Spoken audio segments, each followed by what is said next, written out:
What did many famous feminist leaders have in common? Weak fathers.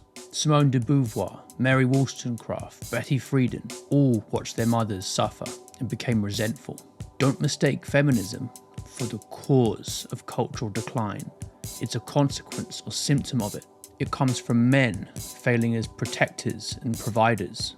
In this video, we're going to look at what we can learn from the fall of the Roman Empire to help us understand the situation today. Regulus spoiled his son, giving him everything he wanted.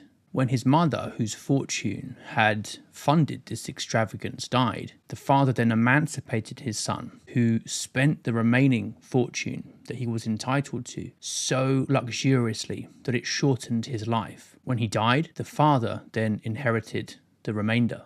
This would have been impossible at one point in Roman society, but in the 2nd century, relationship via the male line and the authority of the paterfamilias was weakened. The female line was recognized and extended beyond legitimate marriage. This undermined the ancient system of civil inheritance and with it, the structure of the Roman family. By the end of the 2nd century, the father's authority over his children and the husband's authority over his wife had both declined. Adapting themselves to the new public feeling, the laws required only natural affection from fathers. Where Cato the Elder had imposed rigorous discipline on his family, the new fathers did not do so. They were all tenderness, with dire consequences. Failing to govern their children, they let their children govern them. And this produced a generation of idlers.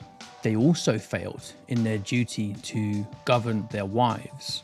In ancient Rome, the woman had passed from the authority of the father to the guardianship of the husband. But in Hadrian's day, she did not even require a guardian to draft her will. And so, emancipated from the family solidarity imposed by the old patriarchs, the morality of children and wives perished together. In fact, women increasingly avoided the duties of maternity altogether. They were worried about losing their looks. So by the beginning of the 2nd century, many Roman marriages were childless. And the example began at the top. Nerva, Trajan, and Hadrian had no legitimate issue between them.